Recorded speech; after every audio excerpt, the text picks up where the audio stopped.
Élie m'adressa la parole en disant, Oui. viens, Viens. je te montrerai le jugement de la grande prostituée. Ah, je te montrerai le jugement de la grande prostituée. Qui est assise sur les grandes eaux. Qui est assise sur les grandes eaux. C'est avec elle que les rois de la terre se sont livrés à l'impudicité. Alléluia. Amen. C'est avec elle que les prédicateurs, c'est avec elle que les présidents de la paix, Oui. Alléluia, Amen. se sont livrés à quoi? L'impudicité. Amen. Oui, disons. Et c'est du vin de son impudicité C'est du vin de son que impudicité les habitants de la terre se sont délivrés. que les habitants de la terre se sont enivrés. Amen. Amen. Bien-aimés frères et sœurs, Alléluia. Amen. Le règne d'Athalie est semblable au temps que nous vivons. Alléluia. Est-ce que quelqu'un peut dire Amen? Amen. Je répète, le règne d'Athalie est semblable à l'âge dans lequel nous sommes. Elle est semblable au temps que nous sommes en train de traverser. Amen. Est-ce que quelqu'un peut dire Amen? Amen. Pourquoi, frères et sœurs? Parce que pendant ce règne, nous voyons un nouveau règne sur la terre se manifester dans l'église. La main, alléluia, Amen. au travers de quoi? La religion catholique, l'église romaine. Alléluia. Amen. La mère, alléluia. Amen. Mais pourtant la Bible vient de nous dévoiler que c'était Babylone la reine-mère. La mère est prostituée parce que la Bible nous dit qu'elle a enfanté les filles prostituées. Amen. Protestants, catholiques, témoins de Jéhovah. Amen. Amen. Christianisme céleste, éveillé et autres. Les filles prostituées. Dans Apocalypse 2. La Bible dit Dieu va les jeter sur son lit de prostitution. Amen. Ensemble avec ses filles. Alléluia. Et elles seront mises à nu. Alléluia. Amen. Frères et sœurs, le règne d'Athalie est semblable au temps que nous vivons. Beaucoup vont dire mais comment? Ouvrez grandement les oreilles et écoutez très bien. Pendant qu'Athalie était en train de massacrer ses propres fils, le peuple de Dieu, mais Dieu avait tenu secret et mis à part un enfant, Oui. le fils de Joas. Amen. Alléluia. Amen. Et la Bible dit, il était gardé au temple pendant 6 ans. Pendant que la mère Athalie, la reine-mère régnait. Il était caché secrètement. Ce n'était pas dans un temple de l'outil. Non. Ce n'était pas dans l'initiation. Non. Ce n'était pas dans les danses de Nkoukou. Non. Ce n'était pas dans les protections. Ce n'était pas avec une corde au lit. Non. Mais il était gardé au temple. Est-ce qu'on peut dire Amen? Amen. La véritable couverture, Oui. notre véritable sécurité, Oui. c'est en Jésus-Christ. Amen. La sécurité que nous avons, c'est en Jésus-Christ. Amen. Amen. Ce que tu as autour de rien, ça ne te protégera jamais. Non. La poudre qu'on t'a donnée apporte ça pour être brûlé. Amen. La barre de protection, ça n'a jamais protégé. Le pain qu'on t'a donné apporte ça pour être brûlé. Amen. Alléluia. Amen. Alléluia. Amen. Les herbes connaissances qu'on t'a donné de mettre sous ton tête d'oreiller, depuis que tu mets cela, il n'y a pas de protection. Mais je connais quelqu'un qui s'appelle Jésus. Amen. Alléluia. Amen. C'est lui le protecteur. Yes. C'est lui qui nous garde. C'est lui le vrai berger. Oui. Il dit même au temps de la tribulation, Oui. à l'heure du désarroi, à l'heure de la tempête, Oui. à l'heure de la persécution, Oui. il te gardera Alléluia. de tout danger. Amen. Parce qu'il est près de toi. Amen. Et il ne permettra pas que ton pied chancelle. Non. Pendant que la reine-mère tyrannisait le royaume, Joas était mis à part. Et de même que cet empire babylonien a commencé son œuvre sur la terre, le dragon, vous avez écouté, non? Donc si tu ne connaissais pas ce matin, tu connais qui est Babylone. C'est le même esprit. Le dragon, un tyran, un repère des démons, avec des soutanes tous les dimanches, versant, jetant l'encens. Mais la Bible dit c'est un repère des démons. C'est un repère des mauvais esprits et des oiseaux de mauvais augure. Un repère de charognards et de corbeaux. Si tu mettais pied dans ces genres d'église, n'ose plus jamais commettre l'erreur. Tu as compris ce que c'est aujourd'hui. Tu crois que c'était l'église, or c'était un repère des démons. Est-ce qu'on peut dire amen? Et pendant que cette femme, pendant que ces démons, pendant que cet esprit antichrist, pendant que Babylone, la reine mère, l'église catholique romaine, est à nouveau sur la terre, en train de tyranniser les peuples. Alléluia. Amen. Dieu est en train de préparer dans le secret son peuple. Alléluia. Un peuple choisi. Alléluia. Un Josias moderne. Amen. Un Joas moderne. Oui. Un fils à part. Oui. Qui est protégé. Alléluia. Amen. Dieu ne pouvait pas permettre que Satan pose sa main sur Joas. Parce qu'il était déjà prédestiné. Oh, yes. Toi aussi, Dieu ne peut pas permettre que le diable pose sa main sur toi. Parce que tu es prédestiné. Alléluia. Amen. Même à l'heure du Covid-19, même à l'heure du Covid-21, Satan ne te touchera pas. La Bible dit, alléluia, dans Psaume 92, même la peste marche en journée et la nuit devant, mais personne ne te touchera. Tu ne seras pas atteint parce qu'il y a quelqu'un qui te protège. C'est le précieux nom de Jésus. C'est le sang de Jésus. Tu es en sécurité. Tu es à l'abri de tout danger. Alléluia. Frères et sœurs, tu avais décrété la famine et la mort. Même le roi de la veuve de Sarepta, même le mari de la veuve de Sarepta était décédé. Oui. La famine l'avait tué. La mort l'avait attaqué. Oui. Mais la veuve de Sarepta et son jeune fils de 9 ans, c'était un peuple choisi. C'était un peuple papa. Dieu ne pouvait pas permettre que la mort les touche, ni même la famille.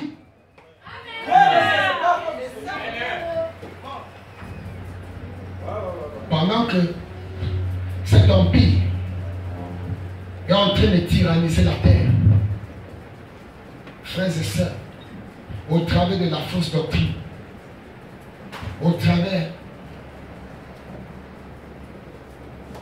des cultes magnifiques, Dieu est aussi en train de préparer son peuple dans le secret. Est-ce que vous êtes là? Amen. Et pendant que ces démons parcouraient la terre, pendant que cette femme avait tué tout le monde, Dieu avait épargné un enfant. Parce que au travers de cet enfant, la lumière devait jaillir à nous. Alléluia. Alléluia. Amen. Dieu t'a épargné de la mort. Dieu t'a épargné de beaucoup de situations. Oui. C'est parce qu'au travers de toi, la lumière doit jaillir. La lumière doit jaillir dans ta vie. La lumière doit jaillir dans ta famille. C'est pourquoi je veux que tu saisisses cette opportunité. Amen. Je veux que tu sois connecté ce matin. Amen. Amen. Que tu écoutes attentivement la voix du Seigneur. Ne sois pas distrait. Alléluia. Amen. Frères et sœurs, remarquez quelque chose de précieux ici. En 1933,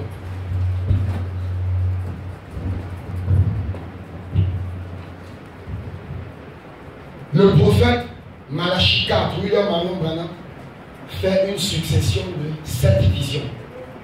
Des événements qui vont s'accomplir vers la fin de la fin, vers le temps de la fin. Alléluia.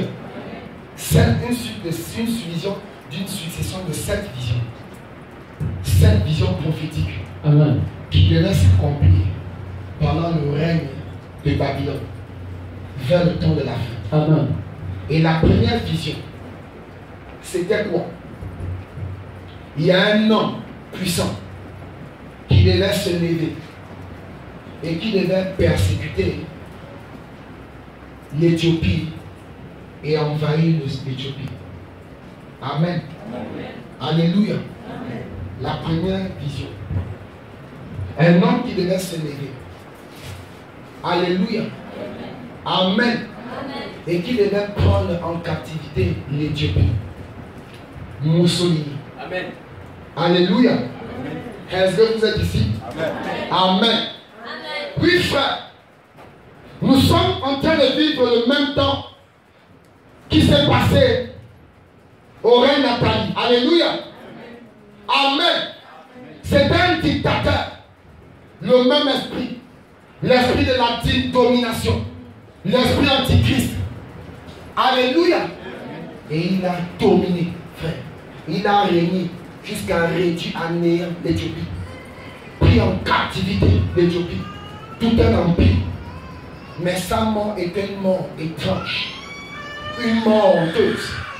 Il a été pendu en plein public avec sa femme. Une mort atroce, frère.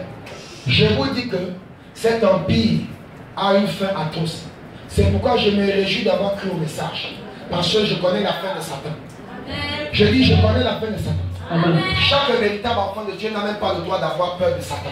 Parce que nous connaissons par la révélation des Écritures quelle est la fin de Satan. Amen. Alléluia. Nous devons nous réjouir. Amen, amen. Amen. Je vois beaucoup de chrétiens qui sont là. Ils sont en train de se lamenter. Le diable vient encore les terroriser. Le diable vient encore les effrayer. Le diable vient encore les faire danser, frère.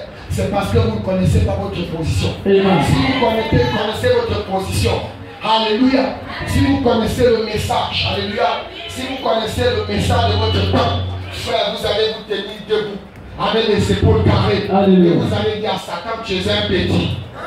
Alléluia. Amen. Alléluia. Amen. Vous allez dire à la pauvreté, tu es un petit.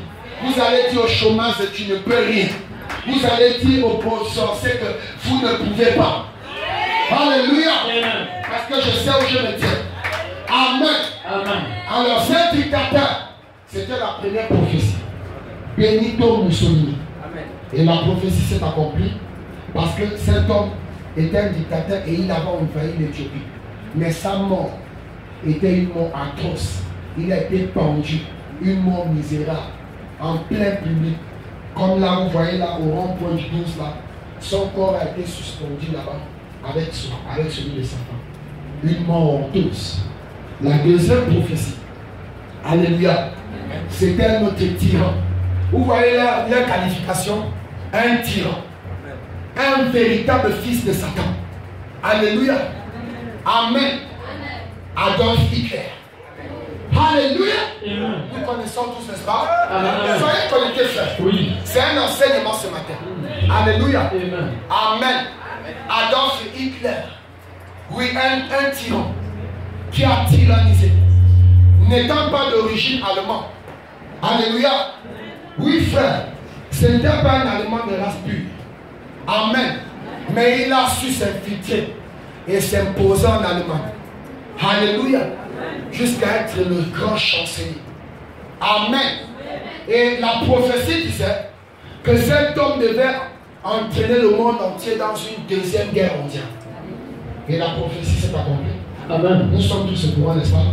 Même à l'école, on nous a enseigné ça. C'est la vérité. C'est la vérité. Deuxième prophétie. À cette époque, nous n'étions pas encore sur terre. Mais il y avait un prophète qui était loin et qui avait déjà vu cette vision. Donc si tu continues à douter, frère, au sortir d'ici ce matin, je ne sais pas où tu dois te retrouver. Alléluia. Amen. Vraiment la deuxième prophétie. Amen, amen. Amen. Un Autrichien, et dictateur aussi, comme Benito Mussolini, devant entraîner la guerre, la terre entière, dans la deuxième guerre mondiale. Et ça a bel et bien eu le frère. La troisième prophétie, disant que le monde sera gouverné par trois ismes. Alléluia. Si quelqu'un peut mettre au tableau, écrit sur le tableau, très loin, au tableau, trois ismes. Le fascisme, oui, fascisme, amen. Le fascisme, le nazisme et le communisme. Et quand vous regardez bien, le fascisme ici, c'était le règne de Mussolini. Alléluia. Et le nazisme ici, c'était un empire que Adolf Hitler lui-même avait bâti. Alléluia.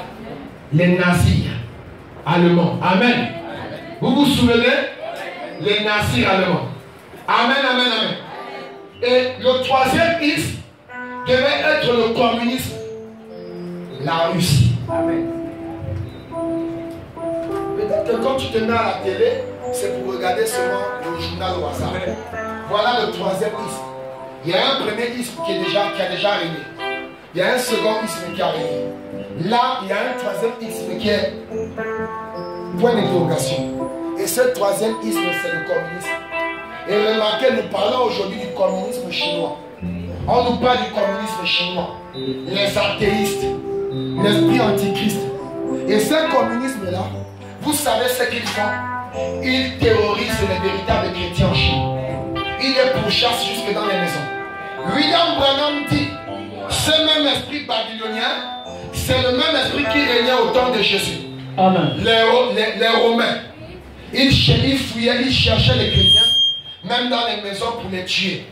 Parce qu'ils ne voulaient pas entendre qu'on prêche la sainte doctrine au nom du Seigneur Jésus. C'est la vérité. Nous sommes entrés en confinement. Nous sommes en train de venir. Nous sommes entrés en confinement. Alléluia.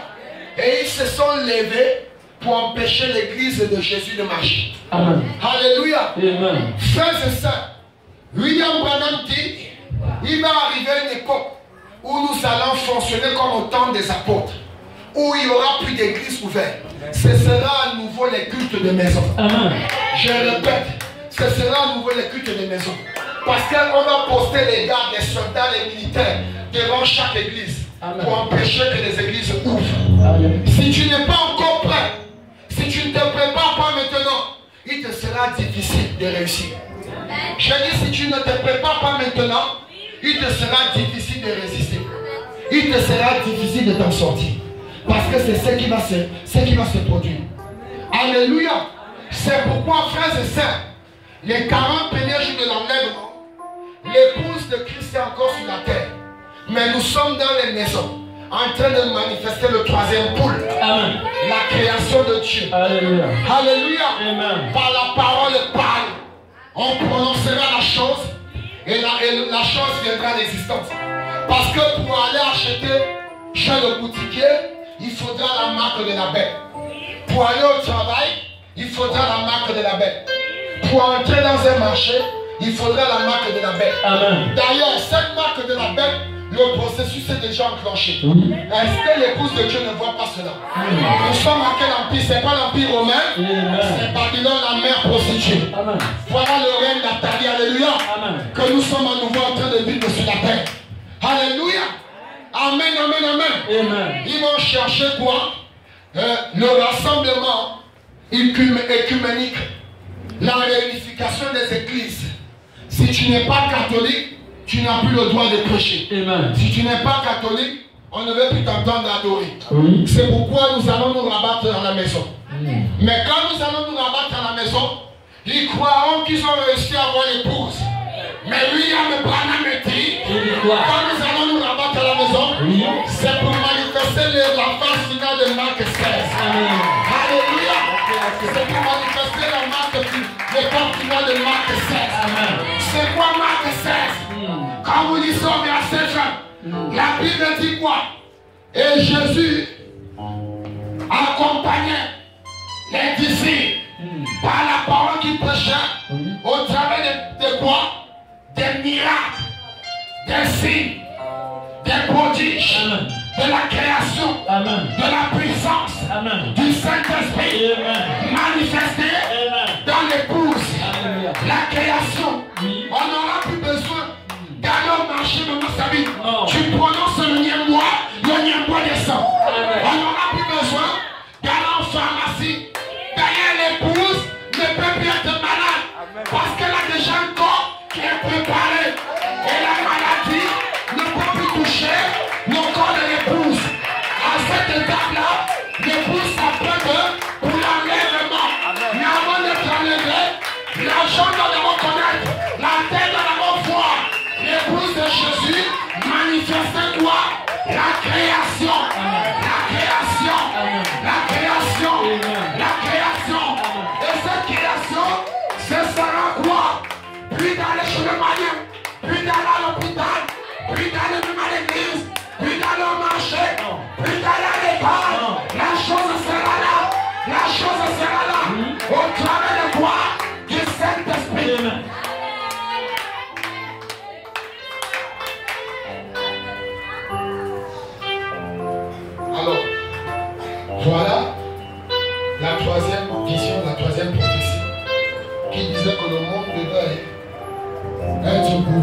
dirigé par trois ici. Le fascisme, le règne de Mussolini, le nazisme, le règne de Hitler, le communisme, le règne de la Russie. Frère, s'il y a un pays que les États-Unis ont peur sur la terre aujourd'hui, c'est bel et bien cette Russie. C'est la vérité pour ceux qui suivent les journaux. Je dis, s'il y a un pays sur cette globe terrestre que les États-Unis craignent, c'est la Russie. Frère, un ainsi dit le Seigneur ne peut jamais faillir. Cette prophétie va s'accomplir. Revenez au temps de Babylone. Dieu utilisa qui Nebuchadnezzar comme une chicotte pour punir qui Israël. Dieu va utiliser le communisme pour punir qui? Les États-Unis. Le chiffre 13. La femme qui a fait alliance avec le dragon, le tyran, le serpent ancien, pour amener la terre dans l'obscurité totale. Alléluia. Amen. Amen, amen. Amen. Alors, bien aimé, la 4e prophétie nous disait quoi? C'était un temps où les femmes, amen, la vie des femmes devait passer à une autre dimension. Autant pour moi, ou la technologie, autant pour moi, devait passer à une autre dimension. La 4e prophétie nous disait que la technologie sera avancée. Tellement avancée. À un point où ils vont construire des voitures en forme d'œuf. Vous avez déjà vu la voiture de Barack Obama? Cela a été réalisé sans volant. Ça va tout seul. La 4e prophétie est d'accord. La 4e prophétie est d'accord. Et ils ont même fabriqué une plateforme. Une plateforme aérienne. Frère, vous allez voir ça très bientôt. Une plateforme aérienne. La science sera avancée. C'était ce que disait la 4e prophétie. Amen. Et la 5e prophétie, William Branham dit, c'est l'époque où la femme devait revendiquer le droit de l'égalité des mœurs. Alléluia. Amen. Amen. La femme devait réclamer les droits de l'égalité des mœurs. Alléluia. Amen, amen. Oui, frère. Pourquoi cela? La perversion devait monter. La perversion de la femme devait tellement monter. Alléluia. Les femmes devaient se jeter dans la mode, couper les cheveux, chercher à ressembler aux hommes, chercher à occuper les mêmes places que les hommes. Alléluia. Est-ce cela? C'est pas ce que nous sommes en train de voir. Pourquoi cela? Parce que la femme n'aura plus un mari à la tête. Elle ne sera plus dominée par un mari. Venons dans Genèse. Genèse 3.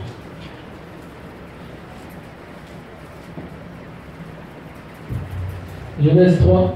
Verset 16. Il dit à la femme, je augmenterai la souffrance de ta grossesse. Oui. Tu enfanteras avec douleur, et tes désirs se porteront vers ton mari. Oui. Mais il dominera sur toi. Frères et sœurs, la 5e prophétie venait annuler les écritures de cette Bible que nous venons de lire. Dieu dit à elle, ses désirs se porteront vers son mari et il dominera sur elle. Mais cette 5e prophétie que William Branham a reçue montrait que la femme devait chercher à être égale à l'homme. Alléluia. Devait chercher à se rivaliser à l'homme, réclamer les mœurs, l'égalité, le droit de voter. Amen, amen, amen. Le droit de tout faire comme l'homme. Pourquoi cela? Parce qu'elle sera une femme insoumise. La femme de cet âge. La femme insoumise. Comme Jézabel, qui ne respectait pas les droits de son mari. Elle allait tuer un serviteur de Dieu. Alléluia. Frères et sœurs, il y avait Naboth qui avait reçu les champs, l'héritage de ses ancêtres. Amen, amen, amen. Au temps du roi Akab, Akab alla voir Naboth, un fils de Dieu. Naboth, vends-moi ton champ, cède-moi ton champ, je te donne tout ce que tu veux comme argent. Naboth lui dit, oh roi, je ne pourrai te céder le champ, car c'est l'héritage de mes pères. Nous aussi, Satan, on ne cédera pas plus à tes tentations, parce que nous avons l'héritage de nos pères de la Pentecôte. Et c'est le message de William Branham. Est-ce que l'épouse peut en crier fort? Est-ce que l'épouse peut dire amen? On ne vendra pas notre droit de naissance comme Akab a vendu son droit de naissance. Et la prophétie disait que les femmes seront révoltées comme au temps d'Athalie. Athalie n'avait plus un homme pour la gouverner. Donc elle pouvait s'outrepasser de ce que l'homme peut dire. Elle pouvait prendre les décisions comme un homme. Alléluia. Frères et sœurs. Et quand on leur a permis ce droit de voter aux États-Unis, c'est la première erreur fatale que le peuple américain avait commis. Et ça avait donné le droit aux femmes de voter. Et ils avaient voté un président catholique. Amen. Vous connaissez le nom? John Kennedy. John Fitzgerald Kennedy. C'est l'erreur fatale que les États-Unis avaient commis. De nommer, de voter, parce que c'est les femmes qui l'avaient voté. C'est l'Église qui va voter la loi écuménique. C'est la vérité. Est-ce que les aides sont ici? Est-ce que les aides comprennent? C'est l'Église qui va voter la loi écuménique. Alléluia. À mélanger derrière avec la politique. C'est pourquoi nous sommes un régime apolitique. Amen. Nous ne connaissons pas la politique. Notre politique, c'est le Seigneur Jésus-Christ. Est-ce qu'on peut dire amen? Alors, frères et sœurs, cette cinquième prophétie s'est accomplie. Et les femmes ont obtenu le droit de vote à l'époque aux États-Unis. Ils avaient voté qui? John Fitzgerald Kennedy. Remarquez, frère, il y a un mystère caché là. Alléluia. Quand vous regardez, William Branham dit, à côté de Kennedy, il y avait une femme, Jacqueline. Alléluia. Alléluia. Amen, amen. Kennedy, Jacqueline. Amen. Mais regardez que derrière Akab, alléluia, il y avait Jézabel. Amen. Ça commence toujours par le J aussi. Hein. C'est la vérité. Est-ce que vous voyez? Amen. Jacqueline, Jézabel, les noms des sirènes des côtes, les noms des démons de l'enfer. Alléluia. La femme, c'est elle. Alléluia. C'est par elle que le diable entre pour toucher la vie d'Adam. Amen. C'est la vérité. Ève, Jacqueline, Jézabel. Alléluia. Est-ce que vous êtes là? Et remarquez, derrière Kennedy, il y avait une femme. Il y a un mystère qui est là. Nous viendrons dessus une autre fois. Derrière Akab, il y avait aussi notre femme. C'est le même mystère qui est là. Nous viendrons dessus. Amen. Alors, frères et sœurs, cette prophétie, c'est bel et bien accomplie. Et la femme a obtenu le droit de vote. Et Branham dit, ce président Kennedy, c'est lui qui était venu et il a ouvert la porte de l'église au règne des catholiques. L'union de l'église et la politique. C'est ce président qui a commencé, qui a introduit cela. Mais vers le temps de la fin, nous allons arriver dessus. Alléluia. Le même scénario va se reproduire. Est-ce que vous êtes là? Amen. Est-ce que vous êtes présents? Amen. Frères et sœurs, la sixième prophétie. Amen, amen, amen. Amen. Se portait sur quoi? Sur une autre prophétie qui est très captivante et qui nous intéresse ce matin. C'est sur cette sixième vision prophétique que nous devons nous appuyer. Nous allons nous appuyer. Alléluia. Amen. Et que disait cette sixième vision prophétique? Remarquez que derrière Athalie, derrière Acacia, il y avait Athalie, la reine mère. Derrière l'église y a aussi l'église. Kamala Harris. Une femme, n'est-ce pas? On parle du chiffre 13, non? On parle des États-Unis là. Vous allez comprendre ici pourquoi les deux pieds. Tout à l'heure. Amen. Amen. Alléluia. Amen. Parce que la Bible dit que la première bête avait reçu une blessure. Et la blessure, c'est quoi? Vous devez comprendre que typifie la blessure dans la Bible. Amen, amen. Vous êtes là? Amen. Frères et sœurs, la 6e prophétie nous parlait de quoi? Lisons la religion de Jézabel ici.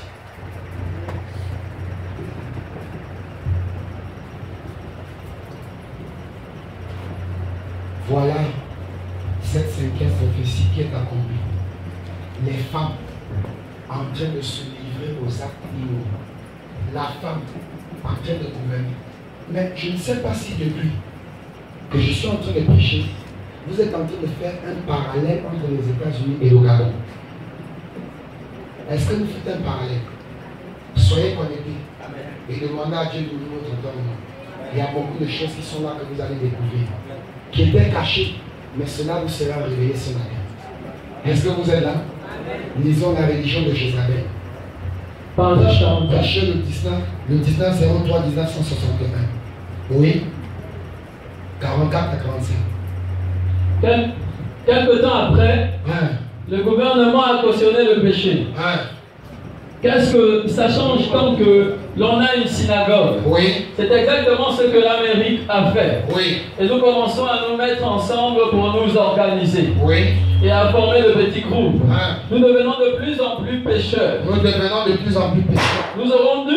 Nous aurions dû garder les vrais principes pour lesquels nous sommes venus ici. Frères et sœurs, ce peuple américain aurait dû garder les vrais principes de Dieu. Le peuple gabonais aurait dû garder les vrais principes du Seigneur Jésus. Oui. Le péché commence à s'infiltrer dans les églises juste comme c'était le cas alors. Le péché commence à s'infiltrer dans l'église comme au temps d'Athalie, comme au temps de Jézabel. Lisons. Les femmes commencent à se couper les cheveux. Les femmes commencent à se couper les cheveux. À porter des habits immoraux. À porter des habits immoraux. À les raccourcir chaque année. À raccourcir les habits chaque année. Et les hommes se mettent à faire ceci et cela. À les raccourcir chaque année. Dans les établissements scolaires, à l'époque, on cousait des tenues à nos enfants qui étaient décents. Mais au fil des années au Gabon, la tenue de classe monte. La tenue de classe rétrécit. La tenue de classe rétrécit. Mais si la tenue à l'époque couvrait les gens, c'était pour éviter d'exposer la nudité de la femme, n'est-ce pas?